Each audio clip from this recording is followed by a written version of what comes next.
A Bíblia é vendida para você como um livro virtuoso, que pode ser usado como guia de ética, moral e bons costumes. Infelizmente, essa ideia não poderia estar mais longe da verdade. Apesar de ser o livro mais vendido da história da humanidade, a Bíblia é sem dúvida o menos compreendido, o menos lido proporcionalmente. Eu estudei e estudo a Bíblia praticamente a minha vida inteira. Também já li muito livro sobre o assunto. E já li todos os tipos de livros que tenham a ver com a origem de Yahvé e com a origem da Bíblia. Pega um caderno e anota todas as passagens da Bíblia que eu vou te mostrar agora, pois eu vou te provar que na Bíblia apoia-se coisas horrendas, crimes hediondos, e não é um livro de moral, ética e bons costumes. Abra sua Bíblia em 1 Samuel 15, do 1 ao 3, onde você vai ver uma ordem direta do próprio Deus, que deveria ser bom, justo, amoroso, perdoar o próximo e dar a outra face, mandando que não tenham piedade e nem misericórdia de crianças e bebês recém-nascidos, que era para matar todos, fazer um verdadeiro genocídio contra o povo amalequita. E isso sem poupar nem mesmo os animais. Bom, se você acha que isso é uma atitude de um Deus bondoso, de um Deus de amor, eu sinto lhe informar, mas você precisa rever os seus valores, pois isso está muito distante disso. Pelo contrário, é uma atitude de um ser completamente maligno e doentio. Em Números 31 nós temos outra história simplesmente bizarra, absurda, imoral e antiética. Mulheres capturadas após uma vitória do povo de Deus em uma guerra, elas são literalmente tidas como escravas. Porém, a coisa ainda vai ficar mais bizarra, pois o próprio Moisés ordena que as mulheres que não conheceram homem, ou seja, as mulheres que ainda não fizeram sexo, sejam dadas para os soldados. Porém, as meninas que conheceram varão, ou seja, que já fizeram sexo, essas deveriam ser completamente assassinadas, exterminadas, passar a espada sobre elas. Inclusive, meninos que sejam recém-nascidos, estes também deveriam ser trucidados. Eu não sei quanto a você, mas quando eu li essas passagens, eu só pensei que isso jamais poderia ser obra de um Deus de amor, de um Deus do bem. Na verdade, aquilo que eu estava lendo nas páginas da Bíblia mais tinha a ver com o pensamento de um povo terrorista da época do ferro, da época do bronze, do que com o pensamento de um Deus de amor e de justiça. Em Josué capítulo 10 são apresentados vários povos que são completamente exterminados.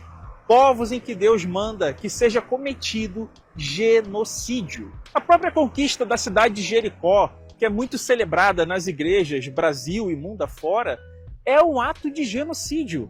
Ali Deus manda matar mulheres, crianças, animais, tudo. Ali é uma condenação completa e absoluta. Há algo que é chamado de anátema, onde se deveria exterminar tudo e todos. Levítico capítulo 26, Deuteronômio capítulo 28, Lamentações capítulo 4, e etc. Existem inúmeros textos bíblicos, inclusive o próprio Ezequiel, etc., que vão demonstrar que a ira de Deus se abatia contra o povo, culminando no fato de que Deus faria com que os pais comessem a carne dos próprios filhos. Exatamente isso que você está ouvindo. Eu sou pai e eu acho que matar o filho de alguém já é algo assim abominável, algo surreal. Agora, você fazer um castigo tão pesado e tão severo ao ponto dos pais terem que comer a carne dos próprios filhos, isso para mim não existe nenhum tipo de justificativa. Isso é o mais puro ato de crueldade. Estamos falando de um Deus que deveria ser todo amor, todo bem, fazendo com que pais, mães, cozinhem os próprios filhos e os comam. E isso está na sua Bíblia, que muitos querem usar como guia de moral, ética e bons costumes. Aí não tá. Em Oséias 13,16, Deus diz que as mulheres grávidas devem ser fendidas ao meio. Muitos crentes aqui nesse ponto dizem que as crianças a qual Deus está exterminando, inclusive as mulheres grávidas com as crianças em seu ventre, essas crianças já vão ter a salvação automaticamente. E eles dizem que são contra o aborto, mas desde que esse aborto não seja de Deus? E aí entra outra questão.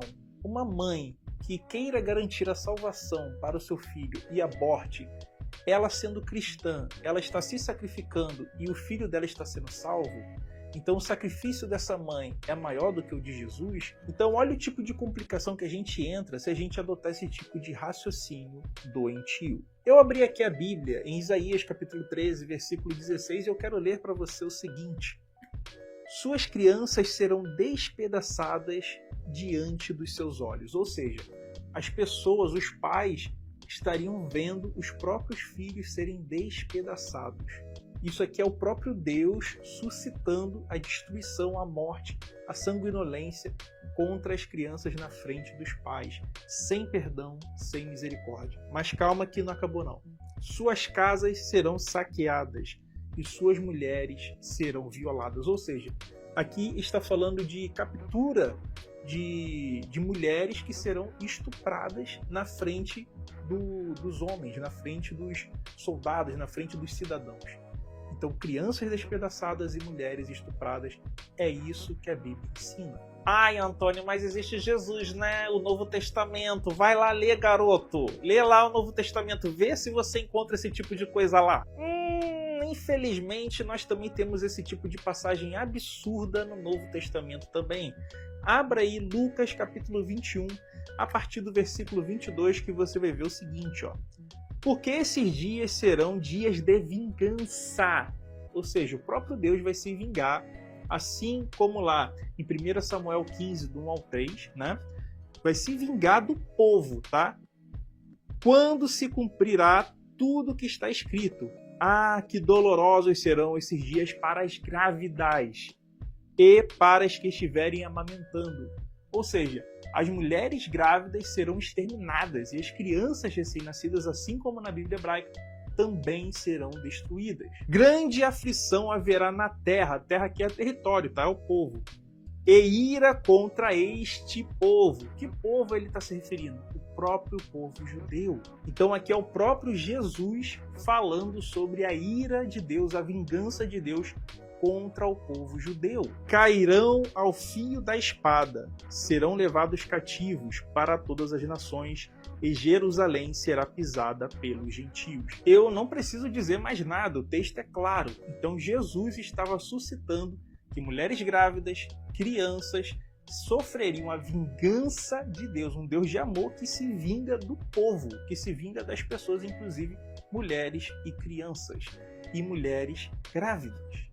Complicado, né? Em Lucas, capítulo 19, você vai ler o seguinte no versículo 27. E agora, quanto aos meus inimigos que não me quiserem como rei, ou seja, não quiserem que eu reine sobre eles, traze-os aqui e matai-os na minha presença. E esse matai-os aqui é exterminar com violência, truculência, é destruir, trucidar. Não é nada pândego, fofinho, como muitos querem falar, não. Mateus capítulo 10, versículo 34. Não penseis que vim trazer paz ao território. Não vim trazer paz, mas espada.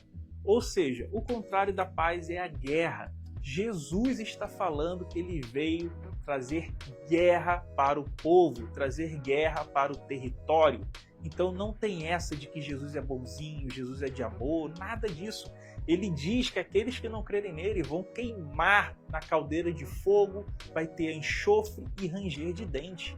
Isso é amor para você? Ou me ama, ou vai arder numa caldeira de fogo? Que isso? O próprio Jesus diz que o escravo que não servir de forma correta, esse deve ser partido ao meio. Sim, tomar uma espadada e ser dividida ao meio, partida em dois. 1 Pedro 2, a partir do 18, vai dizer o seguinte: escravo, sede submisso com todo o temor aos vossos senhores, não somente aos bons e cordiais, mas também aos perversos, porque isto é agradável a Deus.